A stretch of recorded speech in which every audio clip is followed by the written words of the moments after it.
अस्सलाम वालेकुम नाजरीन, मैं हूं आपकी होस्ट एनिशा और आप देख रहे हैं वीकेंड शाइन विद एनिशा। कैसे हैं आप लोग? ठीक ठाक? मैं भी बिल्कुल ठीक हूं और मेरी दुआ है आप हमेशा हंसते मुस्कुराते रहें, खुश रहें, आबाद रहें। और मेरा शो जिसका नाम है वीकेंड शाइन विद एनिशा, और एनिशा तो आपके साथ ही होगी। आज है जी संडे, और संडे इतवार का दिन। इतवार के दिन आपको जैसा कि पता है कि छुट्टी का दिन होता है, सब लोग घर होते हैं। और जो है अब तो मुझे ऐसा लगता है कि अब लोगों की ये रूटीन है। पहले ये होता था कि आप छुट्टी वाले दिन देर से उठते थे, और जो है एक नींद का वो जो होता है ना कि पूरे हफ्ते की नींद आपकी पूरी नहीं होती, तो फिर आप संडे वाले दिन देर से उठते। पर अब कुछ सिलसिला इस तरह से है, जो पिछले दिनों आपको पता है कि लॉकडाउन का सिलसिला चल रहा था। 6 बजे सारी मार्केट्स वगैरह बंद है और आप टाइम से अपने घर आएँ और टाइम से सो सकते हैं, तो नींद सब लोगों की पूरी होती है। और इतवार वाले दिन लोग जाग रहे होते हैं और हमारा शो देखते थे। यकीनन आप हमारा शो अभी भी देख रहे होंगे। अच्छा जी, आपके टीवी स्क्रीन्स पे हमारे जो है फ़ोन नंबर आ रहे हैं। आप अगर हमारे शो में लाइव कॉल करना चाहते हैं, लाइव कॉल करके आप हमसे बात करना चाहते हैं, हमारे गेस्ट जो आते हैं उनसे बात करना चाहते हैं, कोई सवाल करना चाहते हैं, अगर आप चाहते हैं हम अपने शो को और बेहतर बनाएं, उसके लिए भी आप हमें कॉल करके हमसे बात कर सकते हैं। और साथ साथ मैं आपको बताती चलूँ कि आज हमारे शो पे हमारे साथ कौन मौजूद है वो मैं आपको बताऊँगी, उनका पैकेज की तरफ भी जाएंगे। पर सबसे पहले मैं एक चीज़ बताऊँगी।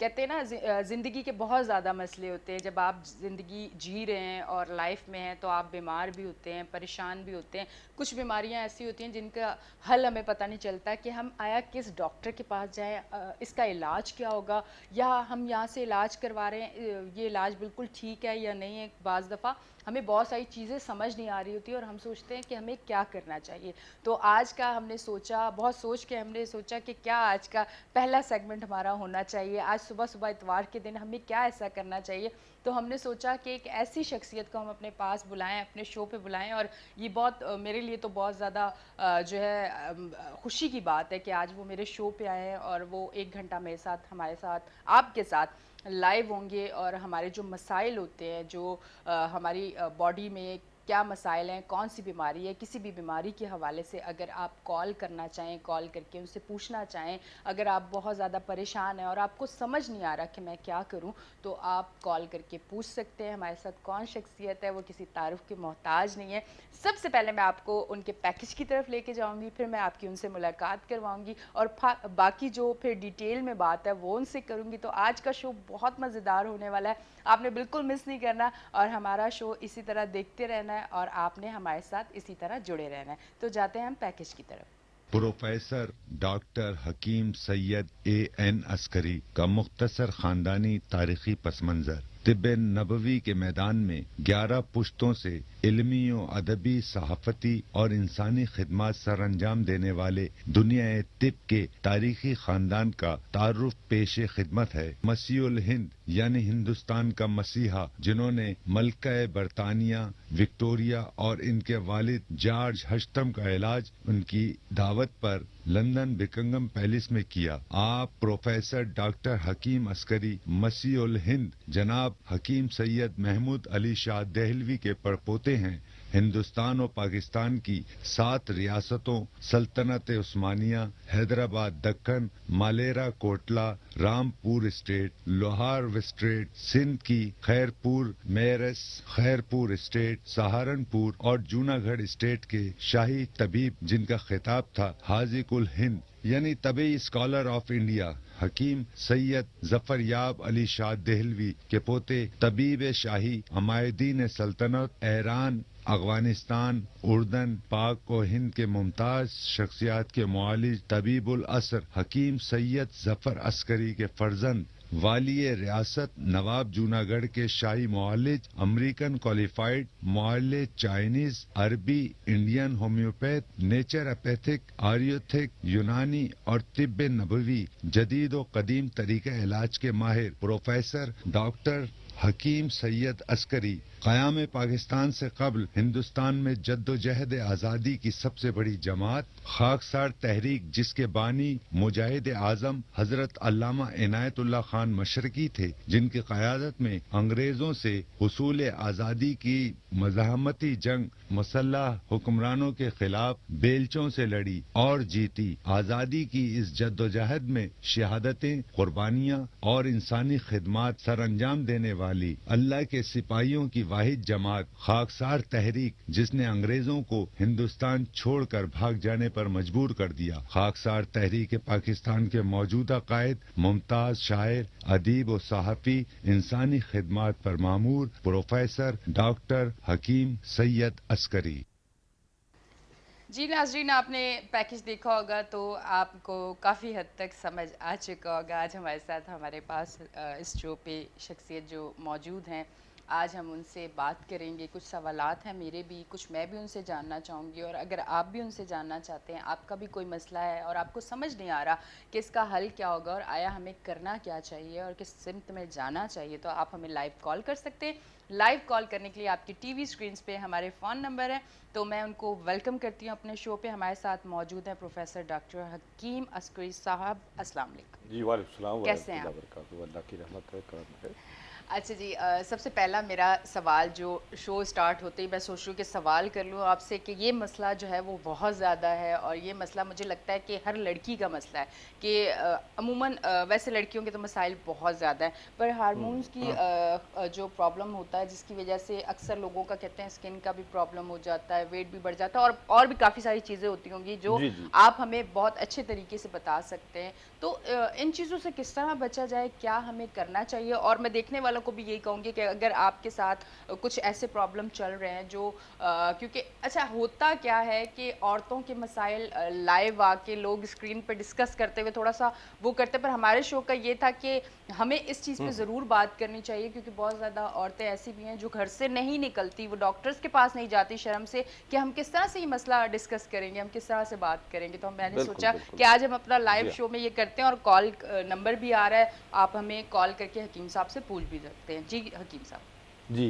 हम्म, सबसे पहले तो बड़ा ये अहम मौजू है, हम्म, हमारे मुल्क का नहीं बल्कि बैनुल-अक़वामी मसला है। लेकिन चूँकि हमारे मुल्क की ख़वातीन शर्म व हया की वजह से, जैसे आपने कहा कि वो डॉक्टर से नहीं डिस्कस करती, यहाँ तक कि बाज़ मामलात में बच्चियाँ अपनी माँओं से, बहनों से नहीं इस बात को डिस्कस करती, सहेलियों से भी बताते हुए वो शर्माती हैं कि उनको कुछ पीसीओएस की प्रॉब्लम है, यानी अय्याम माहवारी की ख़राबी, जिसका इंसान अल्लाह ताला ने एक कुदरती निज़ाम रखा है, और वो निज़ाम अगर उसमें ख़राबी पैदा हो जाए और वो फासिद मादा जो कि एक पूरे रूटीन के साथ मंथली निकलना हो चाहते होता है, सिस्टम बना हुआ होता है, उसमें रुकावट बन जाती है, तो उसके बहुत सारे मसाइल जो हैं वो बच्चियों को फेस करना पड़ते हैं। और अगर इब्तदाई दौर में ये मामलात जो हैं सॉल्व कर लिए जाएँ, हल कर लिए जाएँ और अच्छे मौलिद से रुजू कर लिया जाए, तो ये अज़दवाजी मामलात में शादी के बाद जो है मसाइल इसके नहीं पैदा होते, वरना बड़े गंभीर मामलात में, अज़दवाजी मामलात में उनको फेस करना पड़ते हैं। क्योंकि हुस्न जो है वो एक औरत का ज़ेवर भी है, खूबसूरती भी है, और औरत को उस हुस्न के बगैर जो है अगर उसके अंदर वो ऐसी कैफियत हो तो उसके चेहरे पर बाल भी आ जाते हैं, जिसे और रुआं निकलता है बहुत ज़्यादा, स्याही माहिल हो जाता है चेहरा, आंखों के गिर्द हल्के पड़ जाते हैं, चेहरे पर फ्रेशनेस ख़त्म हो जाती है, और फिर मिजाज में भी वो नरमाहट और वो लहजे में नहीं पैदा होती नस्वानियत कि जो उसकी ज़रूरत होती है, यहाँ तक कि उसे बुखार सा महसूस होता है, चिड़चिड़ापन भी आ जाता है। एग्जैक्टली, ब्लड अच्छा। प्रेशर हाई होना, हार्ट बीट बहुत तेज़ हो जाती है, कब्ज़ हो जाती है, और इसी तरह सीने में जलन वगैरह, अच्छा। निज़ाम हज़म की ख़राबी, ये कैफियत पैदा होती है। अच्छा हकीम साहब, मैं आपसे अच्छा लाइव कॉल है, मैं कॉल जी ले हाँ, जी लेती हाँ। हूँ। अस्सलाम वालेकुम। वालेकुम सलाम। जी कौन बात कर रही हैं? अब मैं फातिमा बात कर रही हूँ कराची से। जी फातिमा, क्या कहेंगी? हाँ, हकीम साहब से मुझे बात करनी है कि ये जी। मेरे जो कमजोरी बहुत है, खाना पीना जो कुछ भी है सब कुछ है, लेकिन उसके बावजूद कमजोरी रहती है, टांगों में जैसे बौंटे आते हैं, और जी। अब तो कम से कम ये जो कोरोना जब से है, जब से मेरे पैरों के तलवों में, उंगलियों में नीचे वो रहती है, जैसे खलबली सी मची हुई है, कुछ अजीब सी जलन रहती है। झंझनाट वगैरह। जी जी जी। तो इसके लिए मुझे मालूम करना था हकीम साहब से कि ये नई चीज शुरू हुई है। मोटे तो मुझे आते थे, मोटे तो आते थे, लेकिन ये चीज नई है कि झंझनाट मुसलसल पैर के नीचे रहती है, आपकी उम्र क्या है? दोनों पैरों के लिए। अच्छा ये बताइएगा आपकी एज क्या है? हकीम साहब पूछ रहे हैं आपकी एज क्या है? एज तो 7+ है। 70 प्लस है। अच्छा हाँ, अच्छा, ये आपको क्या शुगर है? रिटायरमेंट हो चुकी आप- है, उसके बाद बता रही हूँ मैं ये। अच्छा आप डायबिटिक पेशेंट है, शुगर है आपको? नहीं, शुगर वगैरह तो नहीं है। अच्छा ठीक है। वैसे कभी अभी वो वैक्सीन करवाई थी तो थोड़ा सा वो टेंशन से वो ब्लड प्रेशर हाई हो गया था, वरना लो होता है, अच्छा लो ज्यादातर लो होता था। अब यह है कि जरा सा हाई भी देखा मैंने, तो फिर उसके बाद फिर कुछ दवाई वगैरह ली, ठीक हुई, फिर वैक्सीन करवाई। अच्छा ठीक है। ठीक है, आप कराची से बोल रही हैं? हाँ आप कराची से बात कर रही हैं? एक मसला ये है, दूसरा मसला ये है कि मेरा सीधे हाथ पे जो मुझे मोहरे वो हो रहे हैं, शायद रिक्शा उक्शा में बैठती थी या टीचिंग में थी मैं, क्योंकि बहुत ज़्यादा कॉपियाँ वॉपियाँ देखनी पड़ती हैं कि ख़ास तौर से इस ज़माने में जब इम्तहान होते हैं SSC के उसके वो सब देखनी पड़ती थी, तो बैठना बहुत पड़ता था। तो ये एक सीधे साइड पे ही वजन पड़ता है, इसी वजह से सीधी टांग में और सीधी मोहरों के एक तरफ वो कुछ हाथ पे ये बक्सी जैसे जिसको कहते हैं, यहाँ पे कुछ ठीक, मोहरे वोहरे भी कुछ वो हो गए, ठीक है। एक्सरे वगैरह भी हुए, सब कुछ हुआ। मैं समझ गया, आप टीवी देखिए, आप हाँ, अपना ठीक। आपको जवाब देता हूँ ठीक मैं। ठीक है आपको हम अभी आप हमारा शो देखते रहें, आपको हकीम साहब जवाब देते हैं। जी, अच्छा, हकीम साहब। ये इनका मसला जो है, जो कि आखिर में सारा मैंने एकदम डायग्नोस कर लिया कि इनका मसला जो है वो सर्वाइकल स्पाइनल कॉर्ड प्रॉब्लम है, अच्छा यानी रीढ़ की हड्डी के मोहरों में और गर्दन के मोहरों में मसला है, अच्छा जिसकी वजह से इनका जिस्म का आधा हिस्सा जो है वो बता रही है कि उसमें वज़न ज़्यादा पड़ता है और पैरों में झंझनाहट और सनसनाहट जो है वो भी यही है कि वो सुन रहना और उसमें जो है वो ब्लॉकेज की वजह से अच्छा जो है वो इनकी प्रॉब्लम है। अगर ये कराची में रहती हैं तो मेरा मतलब में तशरीफ़ ले आएँ। हाँ कराची में ही जी है। हाँ, जी। मैं अभी कराची में ही हूँ 2 दिन, यहाँ से उसके बाद फिर मैं अपना तिब्बी दौरे पे जाऊँगा, अच्छा लाहौर, इस्लामाबाद और पेशावर। मेरे पास बाकायदा इसका बहुत अच्छा इंतज़ाम है और बाकायदा तौर पर हमारे पास इसका एक सिस्टम है। चूँकि मैं डॉक्टर भी हूँ, प्रोफेसर भी हूँ और मैंने एलोपैथिक में MD किया है, अमेरिका से क्वालिफाई किया मैंने, तो मुझे ये दोनों चीज़ें जो हैं उसमें मैं परफेक्ट भी हूँ। तो मेरे पास कुछ मशीनें भी हैं जो कि सर्वाइकल और स्पाइनल कॉर्ड की, ठीक है। इनके रीढ़ की हड्डी के मोहरों की अलाइनमेंट भी करती हैं और आपके इसका इंशाल्लाह ये सारा मामला उम्र के लिहाज से चूँकि ये मामला हो जाते हैं हो जाते हैं। और चूँकि आपको मुसलसल आपने बताया कि बैठना पड़ता है रहा है और फिर कोरोना के बाद तो वैसे भी आदमी लॉकडाउन हो गया और बिल्कुल उसका चलना फिरना और अमूर ज़िंदगी बड़े तातुल में आ जाते हैं, तो ऐसे मसाइल पैदा होते हैं। आप पानी का इस्तेमाल ज़्यादा रखें और वज़न अगर आपका ज़्यादा है तो फिर ऐसी अद्वियात भी मैं आपको दूंगा कि जिससे आपको रैपिडली वज़न भी कम होगा और आपको एहसास कमज़ोरी का एहसास भी नहीं होगा।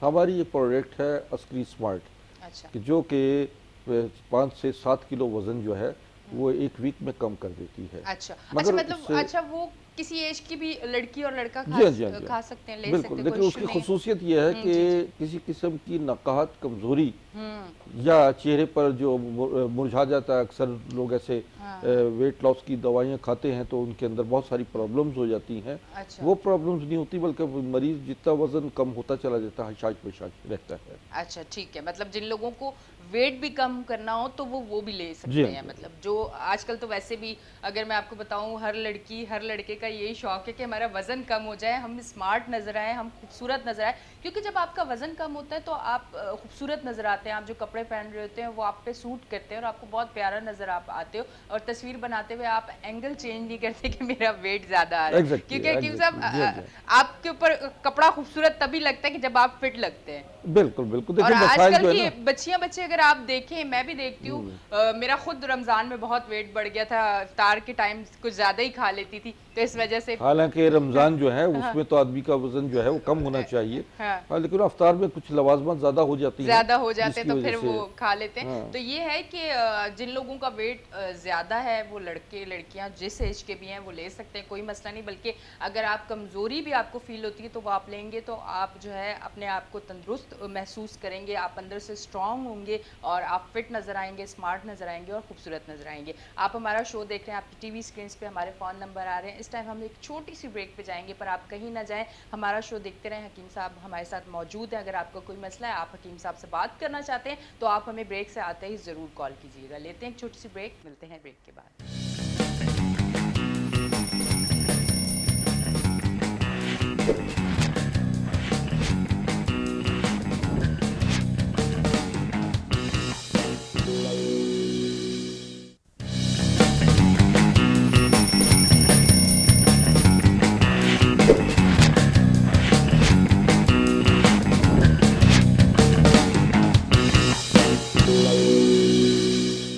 वेलकम बैक जी नाजरीन, हम ब्रेक से वापस आ गए हैं और ब्रेक से आते ही हमारे पास हमारे कॉलर मौजूद हैं तो उनसे बात करते हैं। अस्सलाम वालेकुम। अस्सलाम वालेकुम। वालेकुम अस्सलाम। जी कौन बात कर रही हैं? मैं मिसेस तालिब बात कर रही हूँ। मुझे डॉक्टर ये हकीम अस्करी साहब से बात करनी थी। जी जी आप बात करें, आपकी आवाज़ थोड़ी सी कम आ रही है। अब आ रही है? जी जी बिल्कुल आ रही है, बात करें। जी फरमाइए। अस्सलाम वालेकुम। जी वालेकुम सलाम। कैसे हैं आप? अल्लाह की रहमत। हाँ हकीम साहब, मुझे आपसे ये कहना था कि मेरी उम्र है 68 जी और मुझे है ना बहुत दिन से ये हड्डियों का मर्ज है। आर्थराइटिस होता क्या होता है? जी जी। हाथ पैर मेरे अकड़ जाते हैं, रीढ़ की हड्डी में भी मेरे मसला है, हम्म। घुटनों का भी मेरे ये बहुत हड्डी बढ़ी हुई है, कभी सही हो जाती है कभी ठीक हो जाती है। दवाइयाँ मैं बहुत डॉक्टर की इस्तेमाल करती हूँ, लेकिन इसके बावजूद मेरे हाथ पैरों में कमजोरी बहुत होती है मुझे। अच्छा, आप कराची से बोल रही हैं? कराची से जी हाँ, बात कर रही हैं? जी कराची में हूँ। हम्म। ठीक है जी, आप कराची में हूँ। ठीक है ठीक है। ब्लड प्रेशर हाई होता है? जी ब्लड हाँ, प्रेशर? ब्लड प्रेशर दवा खाती हूँ मैं ब्लड प्रेशर की। अच्छा, हाँ, ब्लड प्रेशर की दवा काफी अरसा से खा रही हैं? जी ब्लड प्रेशर की मैं दवा? काफी अच्छे से खा रही हूँ। मेरे ख्याल में 10-12 साल तो हो गए होंगे। ओहो, अच्छा। शुगर तो नहीं है? जी शुगर? शुगर नहीं थी, ठीक शुगर है। लगा अभी तक तो नहीं थी। बस मुझे ये हड्डियों का बहुत हुआ, ये हाथ की उंगलियां अकड़ रही हैं, ये हड्डी तो निकल रही है कलाई से, और सबसे बाद रीढ़ की हड्डी का मेरा मसला होता है। मैंने बहुत एक्टिव थी, मैं टीचर थी, पहले पढ़ाती थी, रिटायर्ड हूँ। अच्छा अच्छा। हाँ तो इसको क्या कहते हैं? चलें जी ठीक है। आप हमारा शो देखती रहें। हकीम साहब आप अभी आपको जवाब देते हैं। आपने जो अपनी तकलीफ बताई है उसके बारे में आपको हकीम साहब अभी बताते हैं। और हकीम साहब ब्रेक पे हम जब गए, जो हमारी बात थी अभी उसको वहाँ स्टॉप करेंगे। पहले आप इनका जवाब दे दें, फिर हम उस टॉपिक को फिर आगे लेके असल चलते में हैं। हाँ, क्योंकि उम्र का तकाजा भी है और मुसलसल इनका ब्लड प्रेशर की दवा जो है 10-12 साल से खा रही 10-12 है। साल से खा रही है। तो एलोपैथी का दवा जो है जो मुस्तकिल अरसे से खाई जाए उसके आफ्टर इफेक्ट्स भी हो जाते हैं। अच्छा। और यह है कि मुसलसल आप दवा खाते रहेंगी तो उससे बहुत सारे मसाइल जो हैं जैसे अब आपको पैदा हो गए, इससे निजात भी आपको मिल सकती है। हमारे पास जो अद्वियात है वो मुस्तकिल तरीके से आपको ठीक कर देंगी। आपका ब्लड प्रेशर बहुत नॉर्मल हो जाएगा और स्पाइनल कॉर्ड या सर्वाइकल की जो प्रॉब्लम, रीढ़ की बोरों की प्रॉब्लम आ रही है, ये प्रॉब्लम भी आपकी नॉर्मल हो जाएगी। आप मेरे पास मेरे मतब में तशरीफ़ ले आएँ। वैसे भी हमारी दवाएं जो है होम डिलीवरी भी हम पूरे पाकिस्तान में करते हैं। अच्छा। आप एक काम कीजिएगा कि सुबह नाश्ता जौ के दलिया का कीजिए। जौ का दलिया, उसमें खजूर 2-3 खजूरें डालें, अंजीर डालिए और इलायची डालिए। जौ का दलिया सुबह निहार खाइए। आप फलों का इस्तेमाल, जो मौसमी फल हैं उनका इस्तेमाल लाजमी कीजिए। वज़न अगर ज़्यादा है तो फिर वज़न कम करने वाले मैं आपको 1-2 चीज़ें और बता देता हूँ इसमें प्रोग्राम में, वो आप नोट कीजिएगा। आप अपने रिपोर्ट्स मुझे भेज दीजिए। हकीम साहब एक और रहीम यार खान से हमारे पास कॉल है, कॉल लेते हैं। अस्सलाम वालेकुम। अस्सलाम वालेकुम। वालेकुम मैडम। जी कौन बात कर रहे हैं? रहमान साहब, रहीम खान। जी जी मैडम साहब से बात करनी है। जी जी फरमाइए, ऊंचा बोलिए। मेरी वाइफ का जो ना नजर का थोड़ा मसला है। जी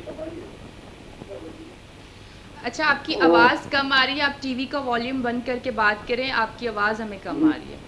जी जी, मेरी वाइफ का जो ना उम्र है 32 साल। जी तो उसकी दिमाग का नज्र का मसला है बहुत काफी अर्से से। ठीक, आप कहाँ से बात कर रहे हैं? रहीम यार खान। रहीम खान से। अच्छा, ठीक है। क्या प्रॉब्लम आ रही है दिमाग की? प्रॉब्लम सर उसका जो है नजर का बहुत मसला है काफी। कराची भी इलाज कराया है, मुल्तान भी इलाज कराया है। हम्म। तो इसका बहुत कोई लोग बोलते हैं ये पीछे दिमाग का जो नाली नहीं होते इसका मसला है। शक्कर भी मैंने चेक कराया है। ठीक ठीक ठीक। ठीक है, नजर का इसका कोई इलाज। अच्छा, मैं आपको बताता हूँ, आप टीवी देखिए। आप शो देखिए। अभी हकीम साहब आपको बताते हैं। आप उनसे बात तो आपकी हो चुकी है।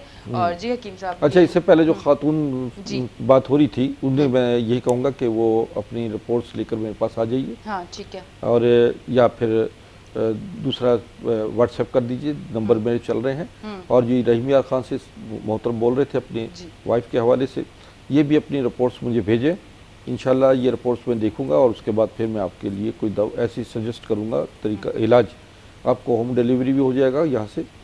और दूसरी बात यह है कि जब भी मुझे व्हाट्सएप करें तो कोई भी पेशेंट रिपोर्ट भेजे, मुझे आप कॉल करके रिंग करके बता दीजिए कि ये हमारी रिपोर्ट्स देख लीजिए। क्योंकि दिन भर में मुझे 12-13 हज़ार जो है वो कॉन्टेक्ट्स आते हैं, व्हाट्सएप आते हैं दुनिया भर से मरीजों के, और जिसको मैं बर वक्त देख नहीं पाता। तो ये काइंडली ये कीजिएगा।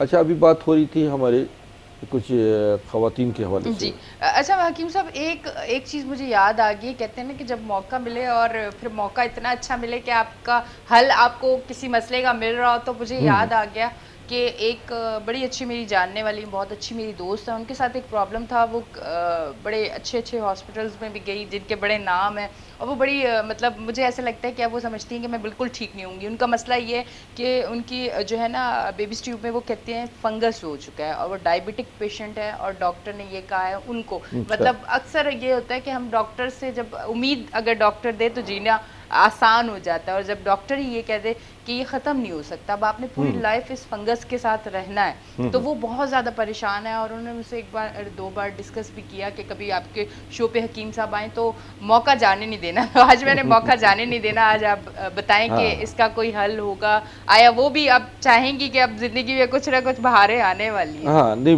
मुझे मेरे पास बहुत सारे ऐसे केसेस आए जिनके फिलिपियन ट्यूब्स में फंगस का, बेबी ट्यूब्स में फंगस का डॉक्टर्स ने कहा, और जो कि काबिल इलाज भी हुए। और इंशाल्लाह इनसे कहिए कि मुझसे रब्ता करें और अपनी रिपोर्ट भेजें। ये 100% क्योरेबल है। ठीक है जी हकीम साहब, एक कॉल आ गई है, कॉल लेते हैं। मियाँ वाली से हमारे साथ कॉल है। अस्सलाम वालेकुम। वालेकुम सलाम। आपकी आवाज़ बहुत कम आ रही है मुझे। जी जी, मैं अब आ रही आवाज? जी जी बिल्कुल आ रही है, क्या कहेंगे?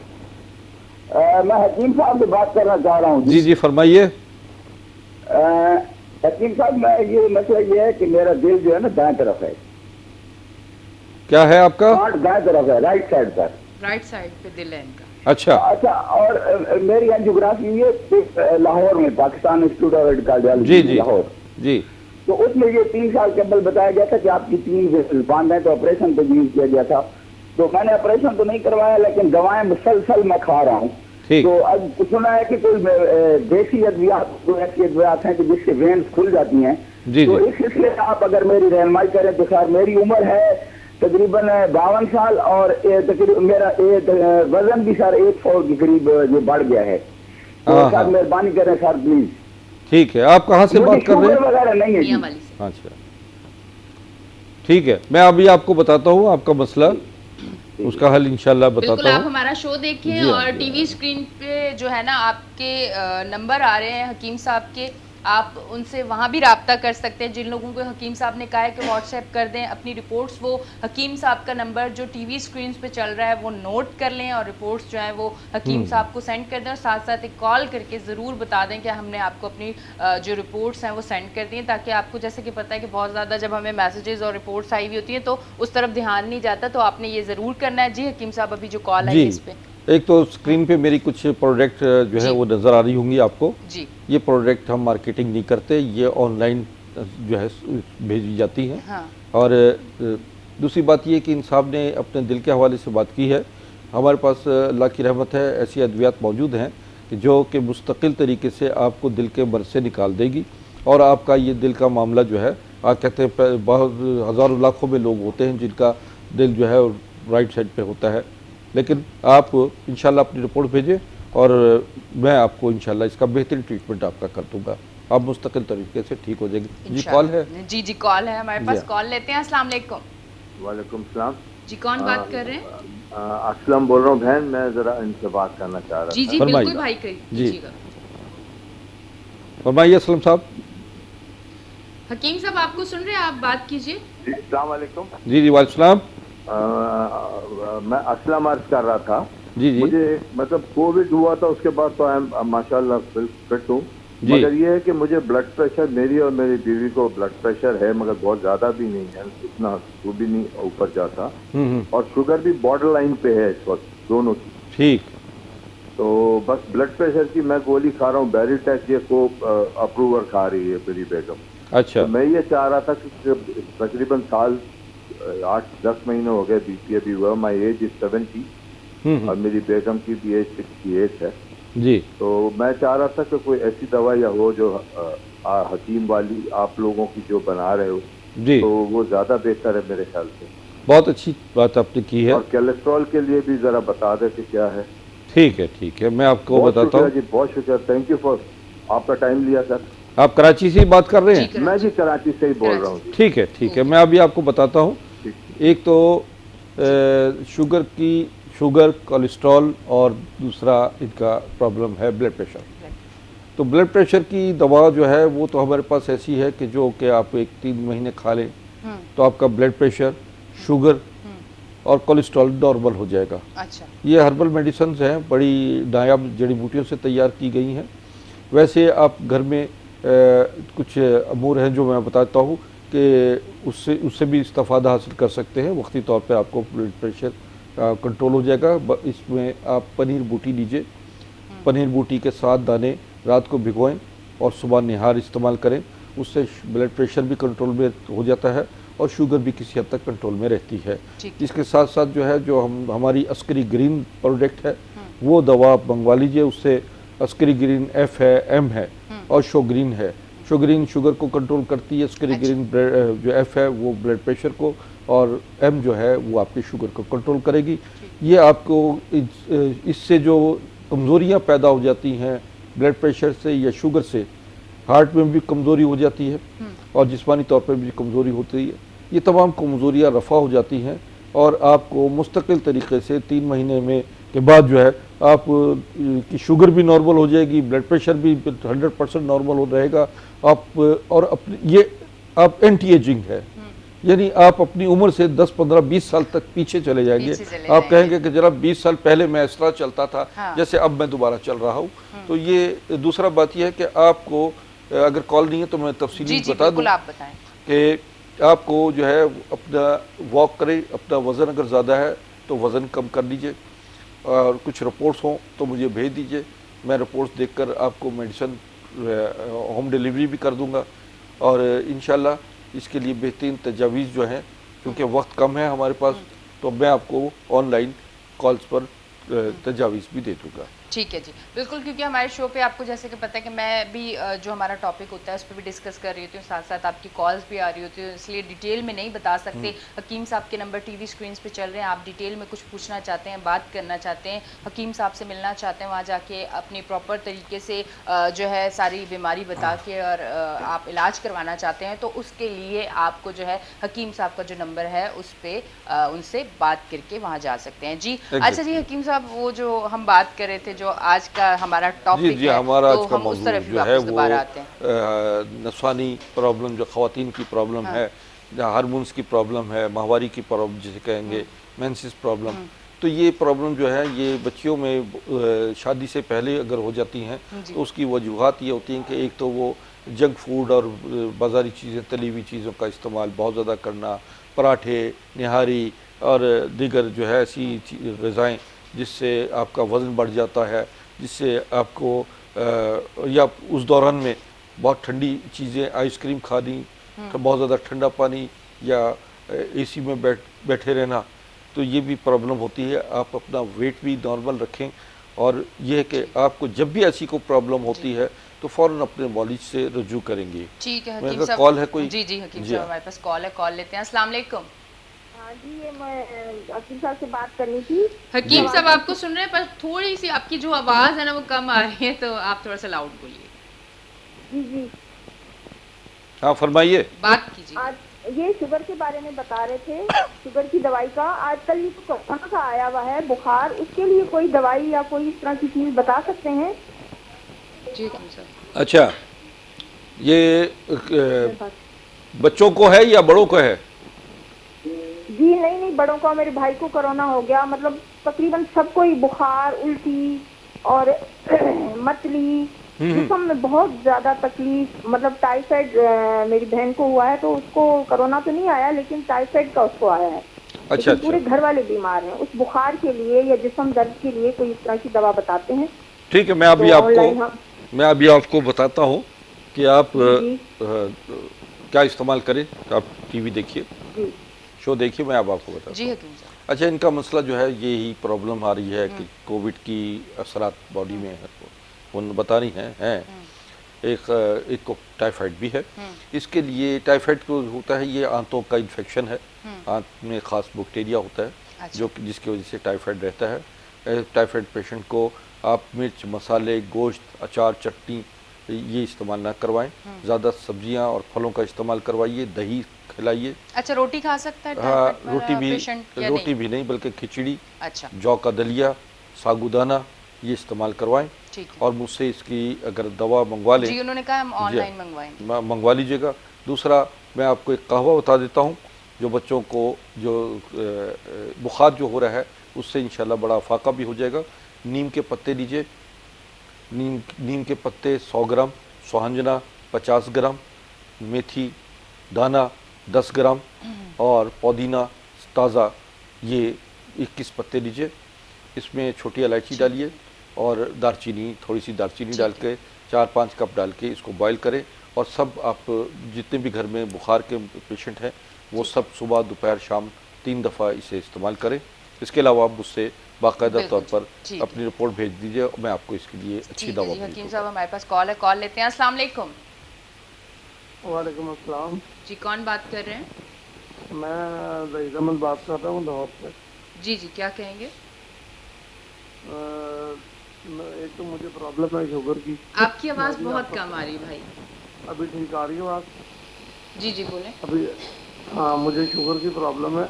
जी दूसरा जो ना मेरी बेटी का ना प्रॉब्लम है हार्मोन, जो ना ठीक। हार्मोन वो उसके जो माहवारी का होता है वो जो ना डिस्टर्ब है, उसकी वजह से उसको मोटापा है। और ये जो ना कद भी उसका नहीं बढ़ता। उम्र क्या बच्ची की? जी, बच्ची उम्र की एज क्या है? बच्ची तकरीबन जो ना 14-15 साल की बच्ची है। ठीक। तो उसकी हाइट भी जो ना वो बहुत छोटी है और जो ना इस वजह से उसको कब्ज और ये उसको टाइम में पीरियड ना आना, उसकी ये भी प्रॉब्लम है उसकी।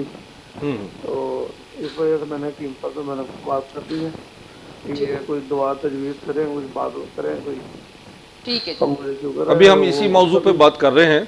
आप देखिए, शो देखिए, मैं इस सिलसिले में आपके अभी जवाब देता हूँ। ठीक है जी, बहुत बहुत जी। शुक्रिया आपने कॉल की। जी बिल्कुल, हकीम हम साहब। यही मौजू पे बात कर रहे थे। साथ ही इन्होंने अपने शुगर का भी जिक्र किया। शुगर के हवाले से मैंने बता चुका हूँ कि शुगर का हमारा पूरा कोर्स है, वो आप मंगवा लीजिए और 2-3 महीने इस्तेमाल कीजिए। इंशाल्लाह शुगर से पैदा होने वाली तमाम कमज़ोरियाँ वो भी रफ़ा हो जाएंगी और शुगर हमेशा के लिए आपकी जान छूट जाएगी शुगर मर्ज से। ठीक है। अच्छा, दूसरा इन्होंने बच्ची के बारे में बात की। हाँ, एज भी कम है, एज भी कम है और बड़ा अच्छा है कि इस उम्र में अगर कोई मसला हल हो जाता है तो आइंदा आने वाली ज़िंदगी में दीगर मसाइल से बच जाएगी बच्ची।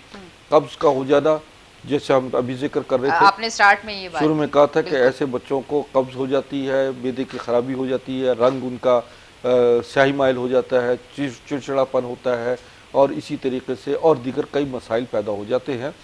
आप इस बच्ची की मेरे से एक पूरा मुकम्मल कोर्स है जो हमारा फीमेल फार्मूला कहलाता है, वो आप मंगवाइए और उसको इस्तेमाल करवाइए। इसके अलावा वैसे ये है कि कब्ज़ कुशा चीज़ों का इस्तेमाल कीजिए। अंजीर है, अंजीर के 3 से 4 दाने रोज़ाना रात को भिगोएं और सुबह खाइए। पानी जो है अंजीर का पानी में भिगो के उस पानी समेत खाइए। इसी तरह सुबह भिगोएं और शाम को खाएं। एक छोटा सा नुस्खा मैं बता देता हूँ, अग्री कॉलर उनसे ज़रा वेट कर लीजिए। बच्चे की ये है कि मेथी दाना, अजवैन, कलौंजी और सौंठ, ये 5-5 ग्राम लीजिए, इसको बॉयल करें पानी में और इसका कहवा बना कर सुबह और शाम पिलाएं बच्ची को। इंशाल्लाह इससे काफ़ी बेहतरी आएगी, मगर मुकम्मल इलाज नहीं है, इसके लिए मुकम्मल इलाज करवा लीजिए और मेरे से उसके प्रोडक्ट दवा जो है। ठीक है जी, हमारे साथ कॉलर हैं, कॉल लेते हैं। अस्सलाम वालेकुम। वालेकुम जी, कौन बात कर रहे हैं? गुलजार गड्डी कर रहा हूँ गुलशन देश से। जी जी जी, मुझे प्रोस्टेट ग्लैंड का मसला है पेशाब में। प्रोस्टेट ग्लैंड का, जी फरमाइए। जी, आपको सुन रहे हैं। उम्र क्या आपकी?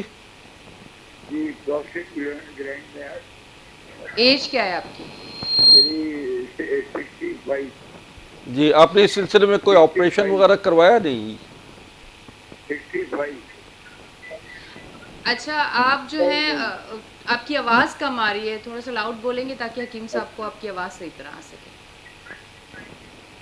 जी, असल में ये टीवी देख रहे हैं, टीवी की वजह से जो है ना ये रिपीट हो रही है आवाज़ आपकी।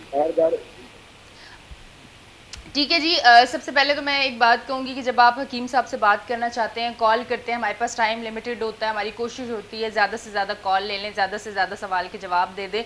तो आप जब कॉल मिलाएं तो प्लीज़ जो है ना वॉल्यूम कम कर दें टीवी का और आप हमें कॉल करें। जी, ये जो कॉलर आए थे इनका प्रोस्टेट ग्लैंड का प्रॉब्लम है। अच्छा, इसका गुद्दा कदामिया भी इसको कहते हैं तिब्बी इस्तिलाह में। तो ये इनको मैं उम्र का हिस्से में कुछ प्रोस्टेट प्रॉब्लम आ जाती है, ये मुझसे इसकी दवा मंगवा ले और मैं इसके लिए कोई नुस्खा नहीं बता सकता क्योंकि इनका प्रॉब्लम जो है बड़ा पेचीदा है। और ये मुझसे कांटेक्ट कर ले फ़ोन पे ताकि ये मैं इनसे मज़ीद तफसीलात भी ले लूँ। अच्छा, अभी हो रही थी हार्मोन्स प्रॉब्लम की बात। कॉलर आ गए इस्लामाबाद से। अच्छा, चलें वो कॉल लेते हैं। अस्सलाम वालेकुम। उन्हें भी तो बेटा क्या हाल है, खैरियत से? अल्हम्दुलिल्लाह, मैं ठीक हूं। प्रोग्राम पेश करने पर K21 टीवी को खिराज तहसीन पेश करते हैं। गुरबा, गरीब, मसाकीन जो आपके मैसेज के जरिए इस वक्त कन्वे हो रहा है फ्री ऑफ कॉस्ट, और स्पेशली जो लेजेंड बैठे हुए आपके पास इस वक्त, पाकिस्तान और पूरी एशिया और पूरी दुनिया के जो लेजेंड है हकीम साहब, इनकी रहनुमाई और इनकी एडवाइस से आप यकीन करें इतने लोगों को फायदे हो रहे हैं कि हम और आप इसका सोच भी नहीं सकते हैं। ये हमारे कौमी असासा है, पाकिस्तान की पहचान है और बहुत बड़ी शख्सियत है जो आपने इस वक्त टीवी पर इनको लिया हुआ है। हकीम साहब को हम खिराज तहसीन पेश करते हैं। बहुत शुक्रिया। सिर्फ एप्रिसिएशन के लिए किया है क्योंकि जो अमराज आप इस वक्त बता रही हैं इसमें गरीब लोगों के पास कोई वसाइल नहीं है। इस मुल्क में सेहत के हवाले से काम हो रहा होगा, सेहत कार्ड भी हो रहे होंगे, state government, provincial government, federal government का, लेकिन हकीम अस्करी साहब, डॉक्टर साहब की जो खिदमत है गुरबा और गरीबों के लिए उनकी दहलीज तक पहुंच रही है, तो ये बहुत बड़ा कॉज है और बहुत बड़ी खिदमत कर रहे हैं इंसानियत की। इसलिए मैं एक बार फिर पूरी कौम की तरफ से as a Pakistani, as a मुसलमान इनको खिराज तहसीन पेश करता हूँ। इनका जो बायोडेटा है, इनके जो आबाओ अजदाद हैं जल्दी पुश की ये काम कर रहे हैं, तो प्रोफेसर डॉक्टर हकीम अस्करी साहब हमारे लिए बहुत बड़ी कदावत शख्सियत है और एक एक सेकंड से इस आवाम को फायदा पहुंचना चाहिए। मुझे लगता है कि अपनी जिंदगी इन्होंने इसी कामों के लिए वक्त की हुई है। तो आपको भी और आपके टीवी चैनल को और तमाम देखने वालों को बहुत बहुत खिराज तहसीन और एक बार फिर लेजेंड डॉक्टर साहब को हमारी पूरी कौम की बहुत शुक्रिया, बहुत शुक्रिया, बहुत शुक्रिया। और हुकूमत पाकिस्तान से भी मैं ये मुतालबा करता हूँ कि वो फौरी तौर पर इन जैसे लेजेंड्स का एक एक सेकंड जो है अवाम की खिदमत के लिए इनसे फैसिलिटेशन दी जाए। थैंक यू बेटा, Thank you very very much much. हकीम साहब।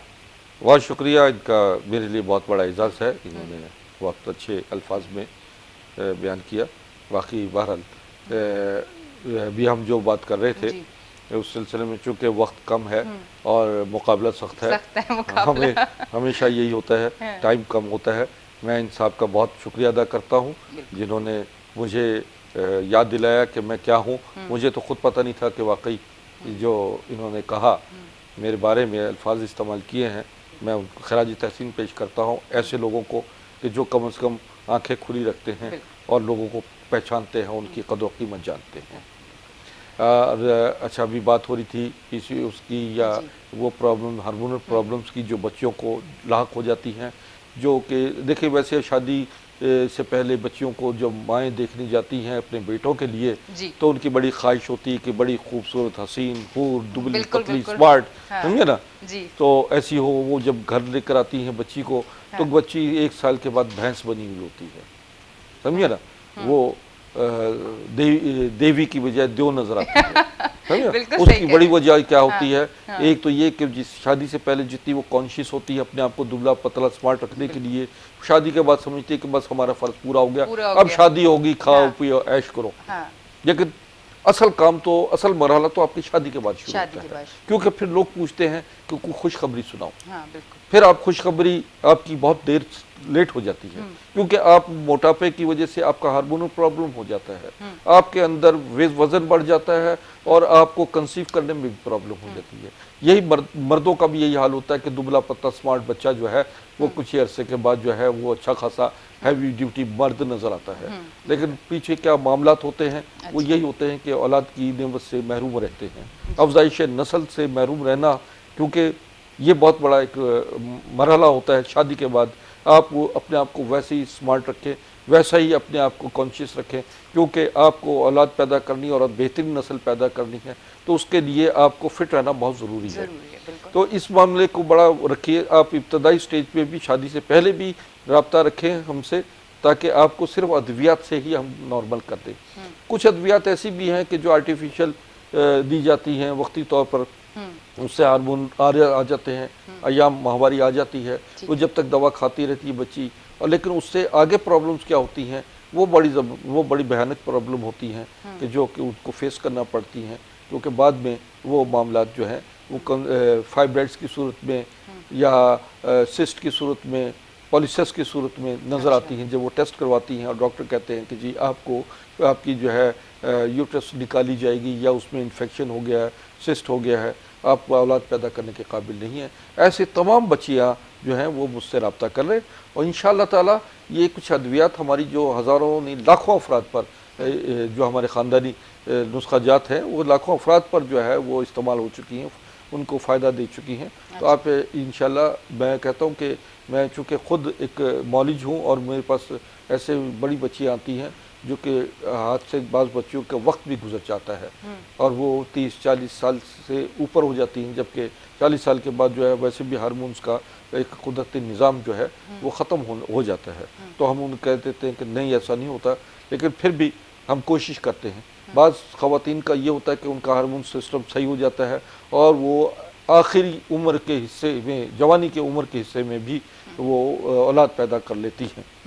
तो ये चीज़ें हैं जो हम बता रहे हैं कि आप नौजवान भी इस चीज़ में रखें कि अपने आप को स्मार्ट रखें, एक्सरसाइज करें, वॉक करें और जो चर्बी पैदा करने वाली अशिया हैं उनसे परहेज़ करें, कब्ज़ रफ़ा होने वाली चीज़ें, सब्ज़ियाँ और फलों का इस्तेमाल ज़्यादा से ज़्यादा करें, ताकि आपको जो है आप सेहतमंद ज़िंदगी गुजार सकें। दुनिया में आदमी पहली और आखिरी दफ़ा आता है, इसके बाद कोई चांस नहीं है आपके आने का। अगर इस वक्त को आप कीमती जान लें और आप अपने ज़िंदगी के अमूर में कॉन्शियस रहें कि आपको अपने चलना है, तो फिर कुछ मामलात ऐसे भी हैं जो अल्लाह के साथ आपके लगे हुए हैं। उसमें आप नमाज लाजमी पढ़ें, 5 वक्त नमाज पढ़ें, क्योंकि शफा अल्लाह ने देनी है। और नमाज जो है एक एक्सरसाइज भी है, रूह की ग़िज़ा है, जिस्मानी जिस्म की बालिदगी है और आपको टाइमिंग्स जो है जो आपके ज़िंदगी के टाइमिंग्स पर आपको चलाती है। इन चीज़ों पर अबूर करें। सुबह के वक्त में पानी का इस्तेमाल ज़्यादा रखें। वक्तन 3-4-5 गिलास पानी पिए ताकि आपका ब्लड सर्कुलेशन नॉर्मल रहे, बायो सर्कुलेशन नॉर्मल रहे, और आपका जो है वज़न जो है वो कम करने के लिए भी मैं आपको पानी बताता हूँ कि 45 मिनट पहले खाना खाने से 45 मिनट पहले खूब पेट भर के पानी पीजिए। अच्छा। और उसके बाद 45 मिनट के बाद जो है वो पानी जो है बॉडी की नीड बन जाती है, बॉडी में जज्ब हो जाता है। और फिर आप जब खाना खाएं तो खाने के दौरान में 1-8 घूंट पीजिए, और खाना खाने के बाद बिल्कुल पानी का इस्तेमाल ना करें। बहुत से बच्चे ये भी करते हैं कि पानी का इस्तेमाल बहुत ज़्यादा करते हैं, और जिससे उनका निज़ाम हज़म डिस्टर्ब हो जाता है, और खाने के बाद ज़्यादा करते हैं। जी हाँ। और एक और चीज़ है, ख़वातीन के लिए जो बच्चियाँ, ख़ास तौर पर मैं उनको, और मर्दों के लिए, कि वो रात का खाना खाती ना सोया करें। ये बहुत बड़ा जुल्म होता है कि रात का खाना खाते ही सो जाना। अक्सर लोगों को हार्ट अटैक इसी वजह से हो जाता है कि वो रगन ग़िज़ाएँ खाते हैं और घर आकर खाने में फ़ौरन सो जाते हैं, या ऑफिस से आए, खाना खाया, टीवी देखा, और टीवी देखते देखते जो है वो सो गए। तो इससे बहुत सारे अज़दवाजी मसाइल भी पैदा होते हैं, और आप मौत को समय दावत देते हैं। तो ज़िंदगी की रंगीनियों से हम किनार होने के लिए समझे ना, आपको खुद आपको तैयार रखना है, अपने आप को भी, कि आप कम से कम डॉक्टरों और हकीमों से बचें। बिल्कुल। उनको, क्योंकि आप खुद एक बहुत बड़े आदमी की जिस्म खुद एक लेबॉर्ट्री है जो महसूस करता है, और जो हम हदायत दे रहे हैं उन हदायत को ज़िंदगी का हिस्सा बना लीजिए, उन पे कारबंद हो जाइए। यकीन मानिए ज़िंदगी और आखिरत आपकी इतनी हसीन और खूबसूरत रहेगी कि उम्र के किसी भी हिस्से में आप अपने आप को किसी का मोहताज महसूस नहीं करेंगे। बिल्कुल जी। हकीम साहब, हमारे जो सेगमेंट का टाइम है वो हो चुका है ख़त्म, तो फिर इंशाल्लाह नेक्स्ट टाइम जब आप आएंगे तो जिन लोगों के सवाल रह चुके हैं, जो कॉलर्स बात करना चाहते हैं, तो वो ज़रूर नेक्स्ट टाइम हमें कॉल करें। टाइम में फिर आपने जवाब भी देना था, कॉल्स भी हमने लेनी थी, टॉपिक पे भी बात करनी थी, तो कुछ लोग रह चुके हैं जिनसे हम बात नहीं कर सके, पर नेक्स्ट टाइम इंशाल्लाह ज़रूर। बहुत बहुत शुक्रिया। जो कॉलर हैं वो मुझे फ़ोन पे बाकी रब्ता करके, टीवी स्क्रीन पे तो शो स्टार्ट होते ही हकीम साहब के जो नंबर हैं वो आ रहे थे, आप नोट कर लें उन नंबरों को, और हकीम साहब से डिटेल में बात कर लें। आप जाके चेकअप करवाना चाहते हैं ऑनलाइन, अगर आप दवाइयाँ मंगवाना चाहते हैं तो उसके लिए भी आप हकीम साहब से कांटेक्ट कर सकते हैं। बहुत बहुत शुक्रिया हकीम साहब, आप हमारी शो पे आए, तशरीफ़ लेके आए, और इतने सारे लोग जो कि चाहते थे कि आपसे मिल सके, आपसे बात कर सके, अपना मसला डिस्कस कर सके, उनके लिए भी आसानी हुई है और हमारे लिए भी आसानी हुई है। बहुत बहुत शुक्रिया, आप हमारे शो पे आए। Thank you very much. जी नाजरीन, आप देख रहे हैं हमारा show weekend shine with Anisha. कहीं ना जाएं, अभी हम लेंगे एक छोटी सी ब्रेक, मिलते हैं ब्रेक के बाद।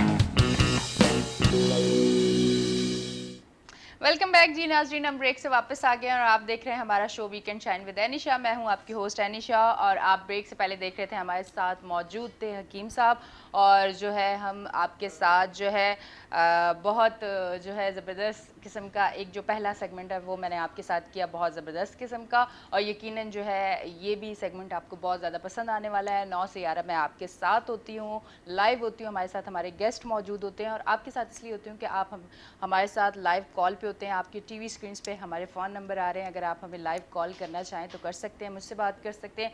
अगर आप चाहते हैं कि हम अपने शो को और बेहतरीन और ख़ूबसूरत और मज़ेदार करें तो वो भी आप बता सकते हैं। उसके साथ साथ अगर आप हमारे गेस्ट से बात करना चाहें तो वो भी कर सकते हैं। तो फ़िलहाल मैं बिल्कुल और वक्त ज़ाया नहीं करूँगी, वैसे भी कहते हैं कि औरतें बातें बहुत ज़्यादा करती है, तो मैं वक्त बिल्कुल ज़ाया नहीं करूँगी। मेरी कोशिश होगी कि मैं अपने जो हमारे साथ हमारे गेस्ट मौजूद हैं उनको वेलकम करें अपने शो पे, उनसे बात करें, वो सिलसिला आगे बढ़ाएं जो कि 9 बजे से स्टार्ट हुआ हुआ है। तो अब जो है हम जा रहे हैं अपने गेस्ट की तरफ। मेरे पास मौजूद है हमारे गेस्ट। सबसे पहले जो हमारे गेस्ट हैं वो आप उनको अक्सर मेरे शो पे देखते हैं, अक्सर वो हमारे शो पे आते हैं। अब बड़ा एक हॉट टॉपिक है, उस पर भी हम बात करेंगे। वो क्या है, कहते हैं ना बच्चे मुस्तकबिल जो है वो हमारे बच्चे हमारा मुस्तकबिल, और बच्चे बहुत ज़्यादा परेशान हैं, उन्हें समझ नहीं आ रहा कि आगे होने वाला क्या है।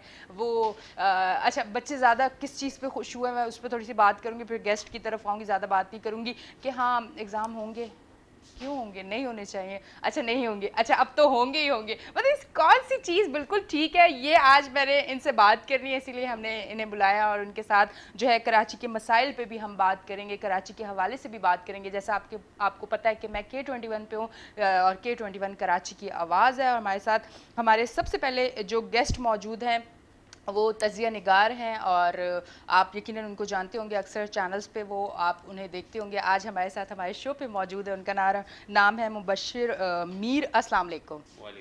कैसे हैं आप? बिल्कुल ठीक है। अच्छा जी, हमारे जो दूसरे गेस्ट मौजूद हैं किसी तारुफ के मोहताज नहीं, अक्सर हमारे शो पे मौजूद होते हैं, और अक्सर जब हमें जो है प्रॉपर सारी चीज़ों को डिस्कस करना होता है और हमें पूछना होता है, और हम चाहते हैं कि हमें ये चीज़ बिल्कुल हकायक जो है वो हमारे सामने बिल्कुल आ जाएँ, तो उस हवाले से फिर हम उनको ज़रूर अपने शो पे बुलाते हैं कि आया ये मसला है, और अब हमें, और बच्चे बहुत ज़्यादा परेशान हो रहे हैं क्योंकि एजुकेशन जो है वो बहुत ज़्यादा डिस्टर्ब हो चुकी है, इस टाइम पे बच्चे बहुत ज़्यादा परेशान है, तो हमने सोचा आज तो हमने संडे के दिन ज़रूर बुलाना है इन्हें। हमारे साथ मौजूद है मोहम्मद अख्तर आराई। अस्सलाम वालेकुम। वालेकुम अस्सलाम। कैसे हैं आप? बिल्कुल ठीक है। अच्छा जी, सबसे पहले मैं एक सवाल आप दोनों से करूंगी, फिर इसके अलावा भी काफ़ी सारे सवाल आते रहेंगे, लाइव कॉलर्स भी आएंगे, उन पे भी हम बात करेंगे। सबसे पहले जो एक मसला है, सारे मामलात कोरोना की वजह से दुनिया भर में, सिर्फ एक पाकिस्तान में नहीं, हम लोग पाकिस्तानी ऐसा समझते हैं कि हम पाकिस्तान के लोगों को परेशान किया जा रहा है, हमें हुकूमत परेशान कर रही है, लॉकडाउन लगा रही है, मार्केटें बंद कर रही है, हमारा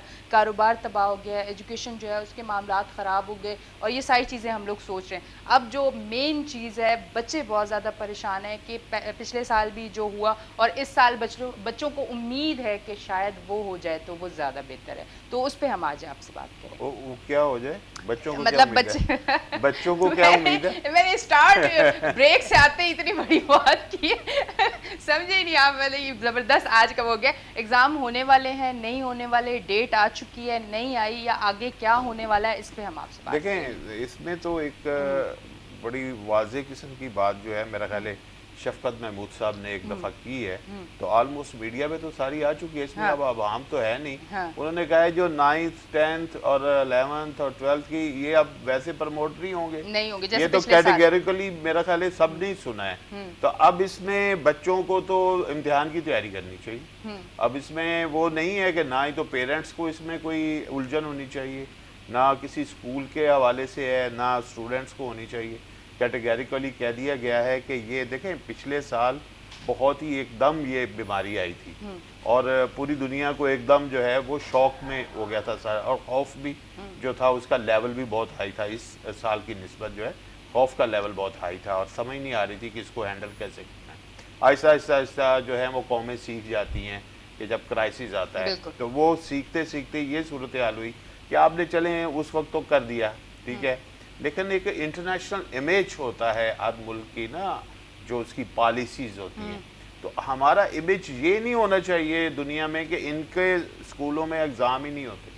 पहले ही हम बुरी तरह जो है ना वो पिट रहे हैं, जो बूटी माफिया की पिक्चर्स आती हैं, वीडियोस आती हैं, और उसमें हमारा मेयार तो पहले ही जो है वो बुरी तरह गिरा हुआ है। अगर लोग देखते हैं कि भाई लोगों के बच्चों के पेरेंट्स जाके इम्तिहान दिलवा रहे हैं और बाहर से जो है वो उनको पर्चियां दे रहे हैं, स्कूलों के टीचर काम ये करवा रहे हैं, इन्फ्लुएंशियल लोग जो हैं ये काम करवा रहे हैं, तो हमें तो बुरी तरह डिस्करेज करना चाहिए कि ऐसे ही बच्चों को पास ना किया जाए। बाकायदा एग्ज़ाम होना चाहिए और SOPs के साथ जो गवर्नमेंट जो है वो बनाएगी उसके साथ होना चाहिए, और बल्कि स्ट्रिक्टली होना चाहिए मेरा ख्याल है, क्योंकि इसमें लोगों को ने ये तासुर जो है ना वो नहीं जाना चाहिए, क्योंकि जो इंटर के बच्चे पास होंगे, आप ये देखें ये बड़े दोनों एग्ज़ाम जो है ना 10th का और इंटर का दोनों का अहम इसलिए है कि 10th की ना एक परसेप्शन डेवलप होती है उस स्टूडेंट के बारे में, उसने अपनी आगे जो लाइफ है ना उसका एक रास्ता लेना होता है, और इंटर के बाद उसने यूनिवर्सिटी ज्वाइन करनी होती है। तो लिहाजा मेरा ख्याल है कि एग्ज़ाम होने हैं, इसमें किसी किस्म का कोई जो है ना वो बहाम नहीं रह गया। ठीक है जी। अच्छा जी, मैं आपकी जाने पाऊंगी क्योंकि ये तो सब ने सुना है, जैसे इन्होंने बताया, हमने भी सुना है, बच्चों ने भी सुना है, सब ने सुना है, पर वो अचानक वो कहानी पूरी घूम जाती है ना, तो बच्चे सोच रहे हैं कि शायद ऐसा कुछ हो जाए, ऐसी कोई उम्मीद है या टाइम दे दिया है कि अब इस मंथ इस डेट पे एग्ज़ाम होंगे, बच्चे तैयारी कर लें, अब कुछ भी ऐसा नहीं होगा जो पिछले साल हुआ है। देखिए बेसिकली नोटिफाई तो गवर्नमेंट ने करना है, सिंध गवर्नमेंट ने अभी जो है नोटिफाई नहीं किया, क्योंकि सिंध गवर्नमेंट जो है वो एक दूसरी पार्टी की है। बाकी जो है पीटीआई की हुकूमत जो है वहाँ पर पंजाब में भी है, केपीके में है। कहना ये चाह रहा हूँ कि 8वीं तरमीम के बाद सूबे कुछ मामलात में, बल्कि अक्सर मामलात में एजुकेशन में जो है वो आज़ाद होते हैं। अब डिसीजन मेकिंग अभी तक आई नहीं, हो सकता है कि आज संडे का दिन है, क्योंकि यहाँ संडे को भी आफ्टरनून में, शाम में नोटिफिकेशन हो जाता है कि कल सुबह स्कूल खुलेंगे। रात को 12 भी बजे भी हो सकता है। ये तो मैं कुछ नहीं कह सकता, ये तो गवर्नमेंट ही जो है बता सकती है। जहाँ तक बात ये है कि एग्ज़ाम्स की या होने की ना होने की, बात ये है कि हमारे मुल्क का जो सिस्टम है ना, उसके अंदर हम आदी हो गए इन चीज़ों के, कि अब हम शॉर्टकट के आदी हो गए हैं। हम चाहते हैं हमारी कौम के बच्चे, हम बड़े, हम किसी न किसी तरीके से बच्चों को बस पास करें, आगे बढ़ाएं, बस यही होती है। और इस तरह से होता क्या है कि जो काबिलियत होती है ना, हम काबिलियत के लिए तो बच्चे पढ़ाते ही नहीं हैं। हालांकि यकीन कीजिएगा, मैं अगर डेप्थ में बताऊं आपको कि हमारा लाइफ क्या है, अगर तो हम दीन को तो चलो ठीक है एक तरफ रखें, मगर दीन के अंदर भी तालीम का जिक्र है और उसमें बच्चों के ब्रॉडअप की और तरबियत का मामला है। क्योंकि जब तरबियत होगी, ठीक है, तो ही हमारा ज़िंदगी का मकसद ही ये है कि एक साइकिल चलता है, लाइफ साइकिल चलता है। बच्चे होते हैं, शादियां होती हैं, सारा उसका तरबियत का एहतमाम होता है और वो सारा इंतज़ाम होता है। और ये दीन हमें सिखाता है, एक मुकम्मल दीन है। मगर उसको अगर एक तरफ भी रख के आप बात करें तो आप दुनिया के अंदर जो करते हैं उसमें भी तो तरबियत की ज़रूरत है। अपनी औलादों को इस काबिल बनाने के लिए जब आप उनको, जो आम तौर पे ये भी कहा जाता है, क्योंकि मैं कोशिश करता हूँ कि कॉमन मैन लैंग्वेज बात करूँ, ताकि अगर टेक्निकली बात करेंगे तो डिफ़िकल्ट होता है, क्योंकि ज़्यादातर अवामी लोग जो होते हैं वो इजीली नहीं समझ पाते। कहा यह जाता है कि matric is the door of education, क्योंकि ये ऐसा एक दरवाज़ा है कि जो उस एजुकेशन की बिल्डिंग का दरवाज़ा है, उसमें दाखिल होना है। ठीक है, पहला डिग्री जो होता है, जो रिकग्नाइज सर्टिफिकेट होता है, वो मैट्रिक का होता है। और जैसे कि मुबशर मीर साहब ने बहुत अच्छी बात की कि जो कहना भी चाह रहे थे कि इंटरमीडिएट जो होता है वो एक फैकल्टी लेवल होता है, कि उसमें डिसाइड होता है कि आप किस प्रोफेशनल डिग्री के लिए आगे बच्चा आपका जाने वाला है। अब जब आप इनपुट ही ऐसी देंगे, मैट्रिक पिछले साल पास करा दिया, इस साल आप इंटर भी पास कराना चाहते हैं, तो आप डिग्री प्रोग्राम के लिए, किसी प्रोफेशनल डिग्री के लिए बच्चों को की एंट्री कैसे कराएंगे? क्या नाअहल बच्चों की आप एंट्री कराएंगे? सिर्फ ये है कि जी उन्होंने साइन कर दिया था फॉर्म के ऊपर और उसको एक सर्टिफिकेट दे दें। यानी कि वो जो लिटरेसी रेट हमारा रिक्वायरमेंट है कि जी न्यूज़पेपर पढ़ ले और थोड़ा बहुत उर्दू पढ़ ले और साइन आता हो तो वो लिटरेटेड कहलाएगा। जी हमारा तो इतने % लिटरेटेड है। अगर वो बची खुची थोड़ी बहुत लिटरेसी अगर है भी सही, आप उसका ही बेड़ा गर्क करने जा रहे हैं, तो इम्तिहानात तो किसी भी सूरत में कैंसिल नहीं होने चाहिए।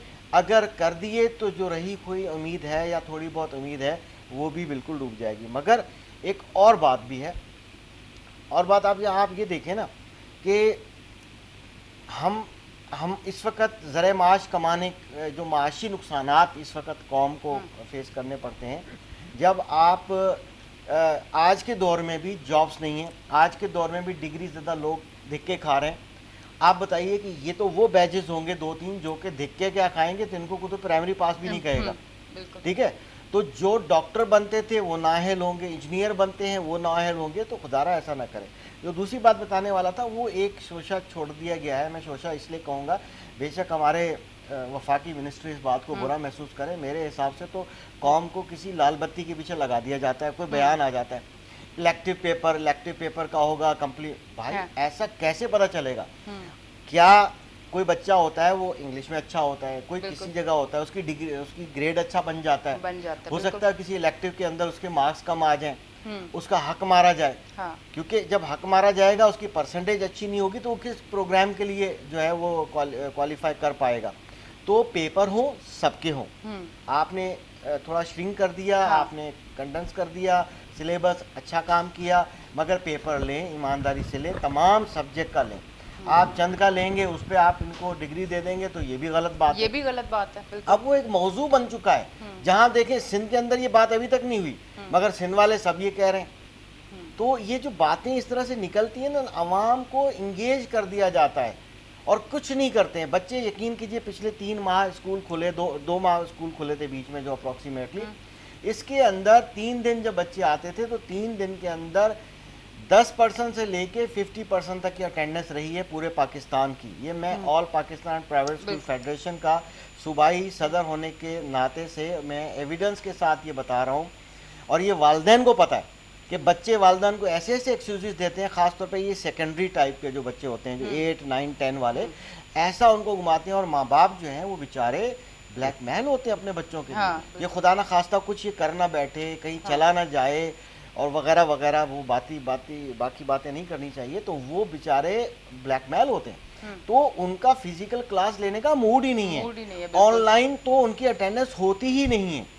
ठीक है, जब हमारे मुल्क का एनवायरनमेंट आपने ऐसा किया कि फरवरी में आपने वो सेशन के एग्जाम नहीं हुए, एक सेशन ज़ाया हो गया, ठीक है, समझो कि तरक्की पास कर दिया आपने। दूसरा सेशन पूरा 12 महीने गुजर चुके हैं, 13वां 14वां महीना अभी, क्योंकि जून स्टार्ट हो गया था, जून में तो नहीं हुआ करते थे एग्जाम, मार्च में होते थे, तो 13-14 महीने हो गए। इसका मतलब है वो 12 महीने का जो दूसरा पूरा सेशन जो है वो कोविड की नज़र हो गया। तीसरा सेशन स्टार्ट हो गया, अब तीसरे सेशन में डिले करके पेपर लेंगे तो तीसरा भी अफेक्टिव होगा।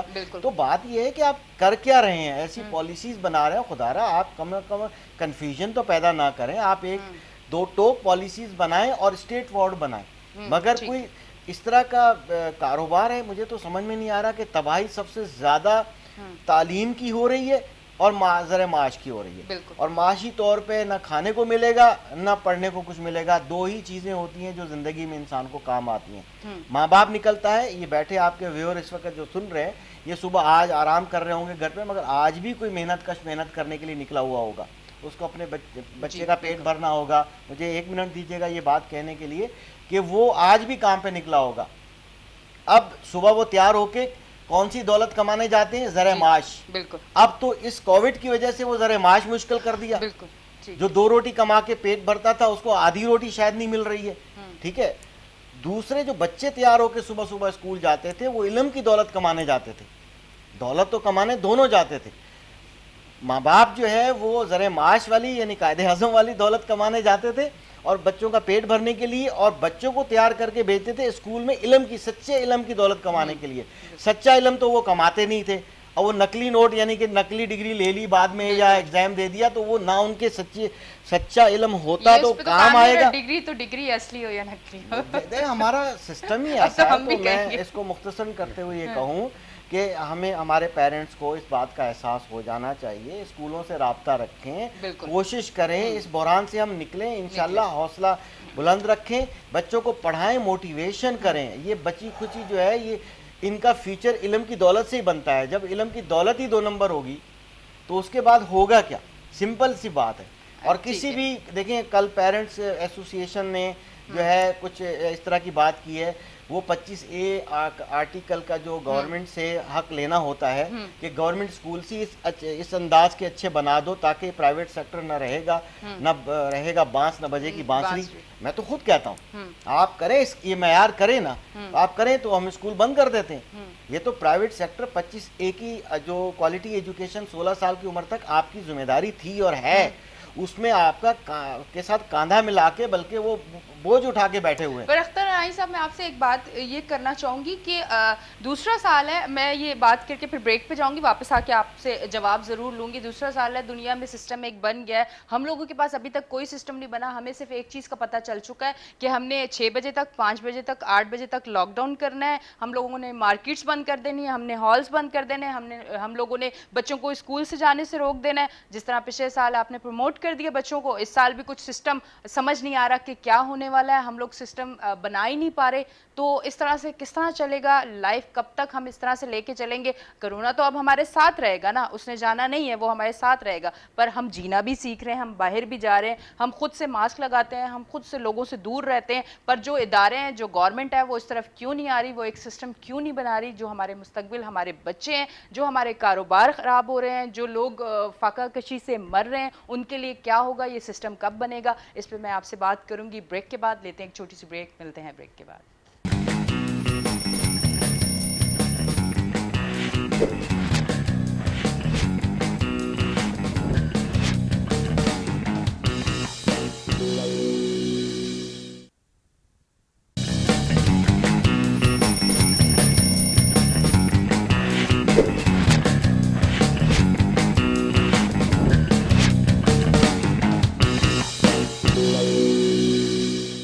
वेलकम बैक जी नाज़रीन, हम ब्रेक से वापस आ गए हैं और आप देख रहे हैं हमारा show weekend shine with Anisha. Break पे जाते हुए मैंने अपने गेस्ट से जो सवाल किया था उसका जवाब मैं अब आपसे लूँगी। जो मसाइल हैं जो अब, क्योंकि मेरे हाल से अब तक तो हमें बड़ी पॉलिसी बना लेनी चाहिए थी, अब तक हम इसी चीज़ में फंसे हुए हैं कि हमने 6 बजे बंद करना है, हमने दुकानें बंद करनी है, हमने इतने बजे दुकानें खुलवानी है। अच्छा, बच्चे जो हैं एक दिन जाएंगे एक दिन नहीं जाएंगे और उसके बाद प्रॉपर बिल्कुल सारी चीज़ें बंद कर दी इन लोगों ने, स्कूल बंद कर दिए।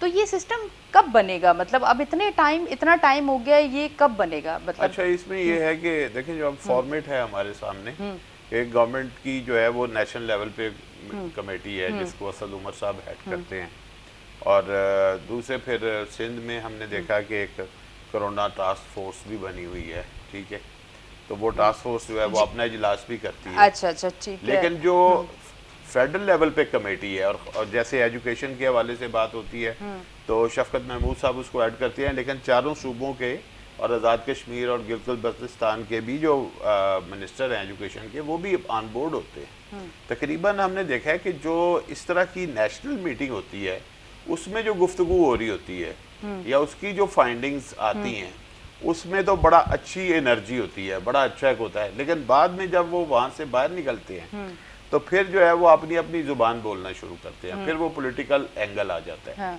क्या हुआ है कि जो कोरोना की डिजीज़ है जो एक पूरे जिसने ग्लोबली मुतासर किया हुआ है, उसमें हम पॉलिटिक्स भी खेल रहे हैं कि किस तरह जो है वो जो हमारी रेवलरी है, आप समझ लें सुबह सिंध में अगर डिफरेंट गवर्नमेंट है और वफाक में डिफरेंट है, तो थ्रू आउट 1.5 साल हमने देखा है कि कोरोना के ऊपर दोनों तरफ से बहुत पॉलिटिक्स हुई है। मैं आपको एक एग्जांपल देता हूं कि जो मेरे इल्म में एक चीज़ आई और मैंने उसको लिखा भी कि हमारे सदर ममलकत जनाब आरफ अलवी साहब जो हैं वो कराची में थे कुछ दिन पहले, शायद हफ्ता 10 दिन हो गए, तो वो गवर्नर हाउस में उन्होंने सिंध के हवाले से जो कोरोना से मुतासरा सूरत हाल है उसके ऊपर उनका इजलास था, तो उसमें सिंध गवर्नमेंट के नुमाइंदे नहीं थे। तो वो कर रहे थे मीटिंग सिंध के ऊपर, लेकिन सिंध गवर्नमेंट उसमें नहीं थी कि भाई आप उनसे जो है मतलब इंटरेक्शन लेवल भी नहीं हो रहा था। इसलिए जो सिंध की टास्क फोर्स है वो जब बात कर रही थी तो उसमें फेडरल का नुमाइंदा कोई नहीं था, या बल्दियाती निज़ाम तो इन्होंने वैसे ही ख़त्म किया हुआ है। तो होना तो ये चाहिए कि इस वक्त जो है मुल्क को बल्दियाती निज़ाम की ज़्यादा ज़रूरत है, क्योंकि ग्रास रूट पर काम करने के लिए आप मीटिंग कैसे करते हैं? मीटिंग हमारे दारुल हुकूमतों में मीटिंगें होती हैं, जो आपने कहा ना पॉलिसीज नहीं बन रही और इम्प्लीमेंट फिर होना, तो मोस्टली हम देखते हैं जी या तो इस्लामाबाद में मीटिंग हो रही है या चारों सूबे जो हैं उनके दारुल हुकूमतों में मीटिंग हो रही है, ठीक है। उसके बाद चीफ सेक्रेटरी के ऑर्डर चले गए कमिश्नर्स को, डीसीज ने असिस्टेंट कमिश्नर को कह दिया, असिस्टेंट कमिश्नर ने नीचे के स्टाफ को भेज दिया, वो देखिए ये ऑर्डर नीचे नीचे ऐसे ही चलता जाता है। और फाइनली क्या हम देखते हैं कि पुलिस को शाम को छूट मिलती है कि 6 बजे के बाद आप बादशाह हैं, आप जो आपको इधर उधर नजर आए उसको पकड़े, उसे आप जो है ना जिस जैसे पुलिस ट्रीट करती है और फिर उसके बाद वो छोड़ती किस बुनियादों पे है उसका भी सबको पता है। हाँ, बिल्कुल। तो वो देखें कि वो तो बिल्कुल ही गवर्नेंस की पुअर तरीन शक्ल है जो हम देख रहे हैं कि आप कहीं से भी गुजरे 6-7 बजे 8 बजे कहीं पे, तो पुलिस किसी जगह पे तो आधा शटर आपको नजर आएगा, तो इसका मतलब वो पुलिस की कस्टडी में चल रहा है सिस्टम जो है ना, उसकी रजामंदी से चल रहा है, तो उसका कोई बेनिफिट है उसको, वो घूम तो रहे हैं लेकिन उसको उन्होंने इजाजत दी हुई है। तो यूनिफॉर्म जो पॉलिसीज की बात हम करते हैं और उसमें तो ज्यादातर जो बेहतर फार्मूला जो दुनिया में देखा गया है वो ये है, एक तो डे लाइट में ज्यादा काम हो रहा है, बस ठीक है, आप 6 बजे की बजाय हमारे पास सूरज जो है 7 साढ़े 7 बजे गुरूब होता है, आप इतना टाइम दे दें कि लोग उसके बाद उसको जो है कर दें और अर्ली स्टार्ट करें, और लोगों को तरगीब देने के लिए कि वो पहले हाफ में ज्यादा आए बाहर, या एक रूटीन बिल्कुल ही जो है ना ब्लैंक हो जाता है ना कि 1-2 बजे तक लोग नहीं आते, तो आप पहले टाइम शॉपिंग करने वालों को इंसेंटिव दे दें। यहाँ पे चंद एक दुकानें हैं, मैं जानता हूँ, मैंने भी अवेल किया है कि अगर आप 12 बजे से पहले जाए तो पूरा 12 महीने साल के वो डिस्काउंट देते हैं, लेकिन अगर आप लेट जाएं तो फिर नहीं देते। तो मसलन ऐसा एक सिस्टम भी इवॉल्व होना चाहिए कि जो लोग सुबह 7 बजे से लेके 12 बजे तक जो है वो मार्केट आए, उन्हें कोई इंसेंटिव मिल जाए, तो यहाँ पे जो रूटीन है, खास तौर पे ये रूटीन कराची की है कि जहाँ पे जोहर के बाद लोग जो हैं वो एक्टिव होने की कोशिश करते हैं, जबकि उस वक्त दिन को निकले हुए 8 घंटे 7 घंटे हो चुके होते हैं, क्योंकि आजकल तो आप देखें 5 बजे जो है वो दिन निकला होता है, ठीक है। तो अगर आप 12 बजे हैं तो 7 घंटे बाद जो है वो 6 घंटे बाद पे आप उठ रहे हैं, तो ये तो हम अपना जो एक क्वालिटी टाइम है वो उसको तो हम खुद ही किल कर रहे हैं, ये भी सोचना चाहिए। फिर यह है कि दुनिया ने एक और हमने देखा है फार्मूला कि उन्होंने जो SOPs में है कि फासला रखना, डिस्टेंस, क्योंकि कई स्टोर्स जो बाहर के ममालिक में हैं, आपको भी एक्सपीरियंस होगा कि उसमें बहुत खुले खुले स्टोर है, तो भाई जो खुले स्टोर हैं उनके लिए आप SOPs डिफरेंट करें, उनको आप नहीं करें पाबंद उस चीज़ का, ठीक है। अच्छा, इसी तरह जो छोटी शॉप्स हैं, खास तौर पे गली मोहल्ले की हैं, वहाँ तो एक एक आदमी आके खरीदारी करता है, तो वहाँ पे भी कोई इशू नहीं हो सकता। लेकिन आप सबको एक लाठी से हाँकना और एक ही तरह की चीज़ करना और फिर उसको एक्सप्लॉइट करना, सबसे जो ज़्यादा मसला है। और कराची की अगर हम बात करें, लाहौर की करें, फैसलाबाद की करें, जहाँ पे होलसेल मार्केटें हैं, वहाँ पे ज़्यादा जमगठा लगता है, क्योंकि खरीदारी भी ज़्यादा होती है और ज़्यादा कंजस्टेड वो मार्केटें हैं। उनके लिए SOPs इस तरह के होने चाहिए कि वो जैसे पहले भी हुआ था कि कुछ परसेंटेज दुकानों की कि वो खुलेंगी, मसलन आज अगर 40% या 35% आज खुलेंगी तो बाकी 35% अगले दिन और फिर अगले दिन, कोई इस तरह कर लें, या सुबह के टाइम आधे खोल लें, आधे शाम के दोपहर के बाद से खोल लें, तो सबको मौका मिले। तो ये नहीं हम कर रहे, हम कहते हैं नहीं सुबह खोलो, उस वक्त फुल रश लग गया, फिर कहते हैं 6 बजे बंद करो। भाई इतना रश तो लगा हुआ है, मेन चीज क्या है कि आपने वो रश रोकना है। तो लिहाजा ये जो पॉलिटिक्स है या ये जो मिसमैनेजमेंट है, मेरा ख्याल है यही प्रॉब्लम है, और ये इसमें सिंसियरिटी नजर नहीं आती, इसमें थोड़ी सी बदनीति का भी गुमान होता है कि जब आप लोगों को जो है वो इजी वे देने की बजाय उनको तंग करते हैं, तो इसका मतलब है फिर आप उनसे कुछ तवक्को कर रहे हैं। बिल्कुल। और लोगों ने ये इतराजात उठाए हैं कि हमसे एडमिनिस्ट्रेशन के लोग जो हैं वो डिमांड्स कर रहे हैं, हमसे पुलिस की तरफ से या किसी भी एडमिनिस्ट्रेशन की तरफ से डिमांड्स हैं, वो एक खुफिया जराए से हैं, उसको ओपनली नहीं किया जाता, तो जो चीज़ वो है वो मेरा ख्याल है और बैड इंप्रेशन क्रिएट कर रही है। तो मेरा ख्याल है कि जो खास तौर पे कराची से जो आवाज़ उठ रही है वो पूरे मुल्क से डिफरेंट आवाज़ आ रही है। इसका मतलब है यहाँ पे गवर्नेंस जो है उसको रिविजिट करने की जरूरत है कि आप किस तरह लोगों को आप सहूलत दे रहे हैं ना। मैं आपको एक चीज़ बताऊँ, आप भी गई होंगी, किसी बड़े मॉल में जाएं, वहां पे हमने बेकायदगी कम से कम देखी है और बहुत ज्यादा SOPs का ख्याल देखा है। वहां पे सैनिटाइजर्स का इस्तेमाल भी देखा है, मास्क का भी देखा है, कम तादाद में लोगों को जाते हुए भी देखा है, लेकिन आप उनके साथ भी वही सलूक कर रहे हैं। तो आप एक चीज़ ये भी देखें कि जो बिजनेस इस वक्त पाकिस्तान में जो सेटअप्स मौजूद हैं, क्या वो सेटअप जो हैं इस तरह की आपके स्टाइल से क्या ये लोग सरवाइव कर पाएंगे? ये लोग सरवाइव भी नहीं कर पाएंगे, इनकी फिजिबिलिटी जो है कारोबार करने की वो खत्म हो जाएगी। इसी तरह स्कूलों की जब हम बात करते हैं या एजुकेशनल बाकी दीगर इंस्टीट्यूट्स की बात करते हैं, तो आपने देखा था कि 50% स्टूडेंट्स आ रहे थे, फिर 50% आ रहे थे, और उसके मुताबिक मेरा ख्याल है काफी हद तक चला। अब एक स्कूल में कोई केस आया, आपने सारे स्कूल बंद कर दिए, आपने उसको हैंडल नहीं किया, सारे स्कूल बंद कर दिए। तो ये भी वही चीज़ ही है कि मसलन मैं आपको एक एग्जांपल देता हूँ कि देखें, अगर जैसे अख्तर साहब कह रहे थे कि अगर कौम जो है वो नालायक और इस तरह अगली नस्ल जो है उसके ऊपर इस तरह का आ गया कि भाई बच्चे जो है उनकी एजुकेशन जो है वो प्रॉपर पढ़ के उन्होंने क्लास को नहीं कवर किया और एग्ज़ाम जो है वो सही नहीं दिया, तो जिस तरह की नस्ल आप आगे सोसाइटी को देंगे तो वो तो समझ लें कि ऐसी होगी कि जो मुआशरे को वैसे ही तबाह कर देगी। बिल्कुल। एक चीज़ तो ये भी है ना, तो दुनिया में जब जंगें भी हुई हैं, ये भी एक जंग है ना, वबा के खिलाफ जंग, जिन मुल्कों में जंगें भी हुई और माजी की भी जो हमारे पास रवायात हैं उसमें भी यही चीज़ है कि जंगों के बावजूद जो है वहाँ पे तालीमी सिस्टम जो है उसको डिस्टर्ब नहीं किया गया, तालीम को जो है वो जारी रखने की। और इसके बेशुमार एग्जाम्पल है, बहुत बड़ा एग्जाम्पल तो वियतनाम का है जहाँ पे 19 साल जंग हुई, लेकिन उसके जो उनके हीरो थे और लीडर थे हो ची मिन्ह, उन्होंने कहा था कि ये नहीं हो सकता, हमें नहीं पता कि जंग कब तक रहेगी, आपका जुमला कि पता नहीं कब तक वबा रहेगी, हमने उसके नहीं, साथ आपको नहीं लगता कि ये एक बड़ी कोई साजिश है हमारे साजिश पाकिस्तान देखिए को? वो एक स्मेल आती है, हाँ, हाँ, स्मेल आती है, क्योंकि जो हो रहा है क्यों नहीं संभल रहा, क्यों नहीं सारी चीजें रूटीन मेरा ख्याल है क्यों नहीं करने की कोशिश कर रहे हैं? इसके पीछे किसका हाथ है? कुछ देखिए ऐसा हाथ तो तो नहीं है सिंपल है कि बस कि जो लोग काम कर रहे हैं मुल्क तरक्की की तरफ ना जाए। उनका अपना ही हाथ है, उनका हाथ भी तो हमें नजर आ रहा है ना, जो लोग फैसला कर रहे हैं क्या उनका हाथ नहीं है? अच्छा, उनकी भी तो अकल काम करनी चाहिए ना कि हमें एक पढ़ी लिखी कौम तैयार करनी है, हमें एक जाहिल कौम और अनपढ़ कौम तैयार नहीं करनी।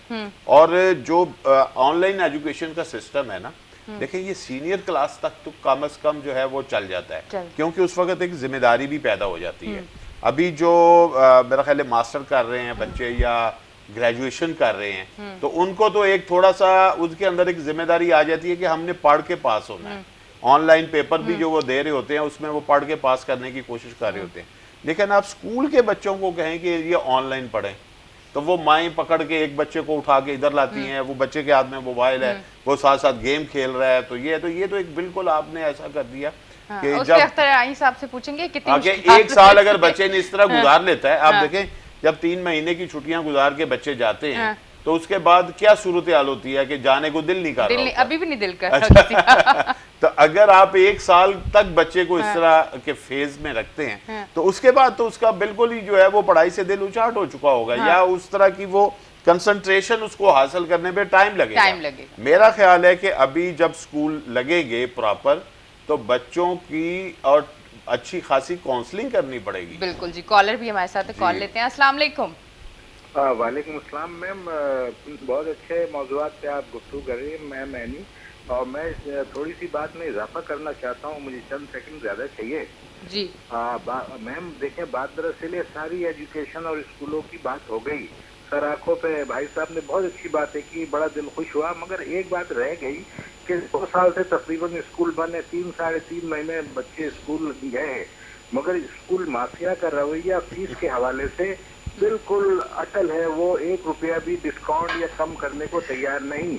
और अभी 9th क्लास के स्टूडेंट्स के पेरेंट्स को यहाँ तक कह दिया गया कि अगर ड्यूज क्लियर नहीं होंगे तो वे एडमिट कार्ड भी नहीं देंगे। अच्छा। अगर स्कूल माफिया जो करोड़ों रुपए का कारोबार कर रही है वो मफलूकुल हाल है जैसे कि वो कह रहे हैं, तो आवाम का फिर आप खुद अंदाजा लगा लें कि आवाम की हालत में ये अखलाकी तौर पे भी बड़ी घटिया सी हरकत होगी प्राइवेट स्कूल की तरफ से, और हुकूमत को भी चाहिए कि सख्ती करे ताकि रिलीफ मिले, क्योंकि सबके हालात अबतर हो चुके हैं। और रह गई कराची की जो मामला है, तो मैं एक ही बात कहना चाहता हूँ, भाई साहब ने भी कहा ना पॉलिटिशियन ये इस पे पॉलिटिक्स हो रही है, तो घबराने की कोई जरूरत नहीं मेरे प्यारे भाई।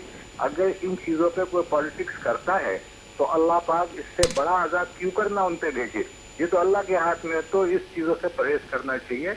अल्लाह हर चीज पे कादिर है। अगर इसको खेल तमाशा किसी ने बनाया या हमारे शहर को देखे, बात में किसी तासुब की नहीं करता, बात करता हूँ सच।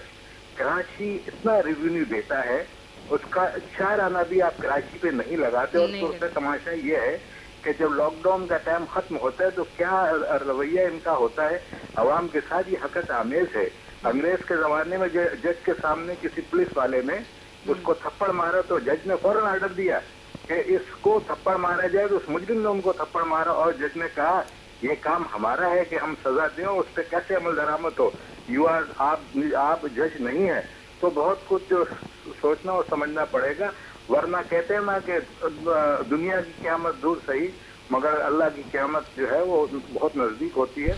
तो इस बातों को समझना और सोचने से ऐनी साहबा बहुत हिम्मत से आप प्रोग्राम करिए, खुश रहिए, आबाद रहिए, जज़ाकल्लाह। थैंक यू सो मच जी, आपने हमें कॉल की और मैं आपसे जरूर जवाब लेती, पर मैं क्या करूँ, वक्त मुझे इजाजत नहीं दे रहा, लाइव शो है, अगर हम जवाब लेंगे तो वो यही सिर्फ एक चीज का लास्ट 1 मिनट है, उन्होंने कहा था कि मेरे इल्म में है कि कुछ प्राइवेट यूनिवर्सिटीज भी ऐसी हैं इस कराची में भी खासतौर पे जिन्होंने लॉकडाउन के बावजूद अपनी फीसों में इजाफा किया। अच्छा। और बल्कि उनका यानी कि बिजली के बिल जो हैं वो रिड्यूस हुए हैं क्योंकि वो एयर कंडीशन चलाते हैं, लेकिन इसके बावजूद उन्होंने इजाफे किए हैं और काफी इजाफा किया है, यानी कि 30-40% तक इंक्रीज कर गए हैं, और ये बहुत ज्यादती की बात है। ठीक है, इस पे आप भी छोटे से जवाब देंगे। सवाल ही ऐसा किया था जो तालीम से और खासतौर पे बोर्ड की जो बच्चे हैं उनके लिए था।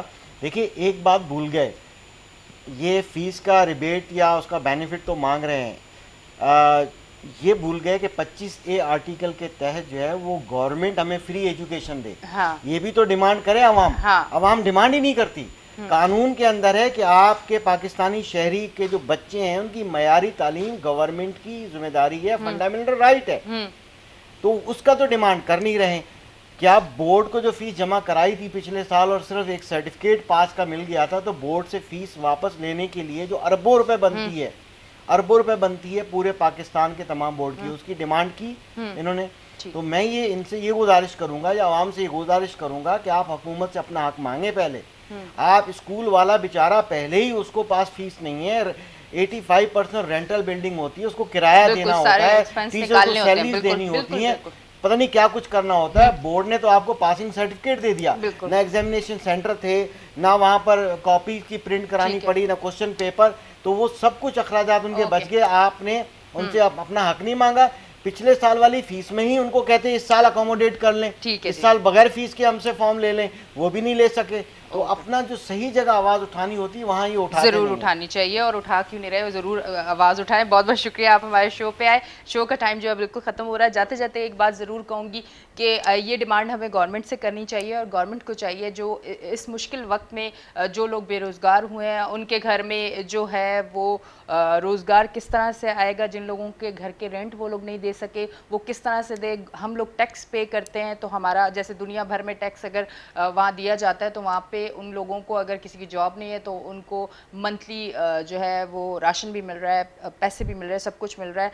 यहाँ पे हम टैक्स भी पे कर रहे हैं और हमें कुछ भी नहीं मिल रहा। फिर हम ये डिमांड करते हैं कि स्कूल वाले हमसे फ़ीस क्यों ले रहे हैं। स्कूल वाले हमसे फ़ीस ना लें, हम गवर्नमेंट से कुछ नहीं कह सकते। अच्छा, एक सच बात बताऊँ मुझे देखने वालों को, और मैं कहने से पहले मुझे ऐसा लगता है कि मुझे डरना भी नहीं चाहिए और मैं डरती भी नहीं हूँ। हमें शायद उम्मीद नहीं है कि गवर्नमेंट हमारे लिए कुछ करेगी, सारी उम्मीदें हमारी टूट चुकी हैं, इसलिए हम यहाँ वहाँ अपने दिल हल्का कर लेते हैं बात करके। हम लोगों को उम्मीद नहीं है कि गवर्नमेंट हमारे लिए कुछ करेगी, क्योंकि पहले हम समझते थे, मैं अगर अपना कहूँ तो मैं समझती थी कि तब्दीली आएगी तो बहुत कुछ हो जाएगा, पर अब मुझे लगता है ये तब्दीली भी कुछ नहीं कर सकती। महंगाई बढ़ चुकी है और इतनी बढ़ चुकी है, गरीब आदमी और गरीब हो चुका है, और इतना गरीब हो चुका है कि वो खुद भी अपने आप को भी जहर खा के मार देता है और अपनी औलाद को। कहते हैं ना, माँ बाप जो है वो खुद तकलीफ़ में रह जाते हैं पर अपने बच्चों को तकलीफ़ में नहीं देखते। और अगर कोई बाप अपने हाथ से अपने बच्चों को, छोटे छोटे मासूम बच्चों को जहर दे के मार रहा है, तो ये बहुत तकलीफ़ दे अमल है। गवर्नमेंट को सोचना चाहिए, शर्म आनी चाहिए कि अब इन चीज़ों पर कंट्रोल करना चाहिए। ये हमारा हक है, हमने आपको वोट दिया और इस सीट पर बिठाया। तो अपना बहुत ख्याल रखें। अपनी होस्ट एनी शाह को दें इजाज़त, अगले हफ्ते फिर मिलेंगे। अल्लाह हाफ़िज़।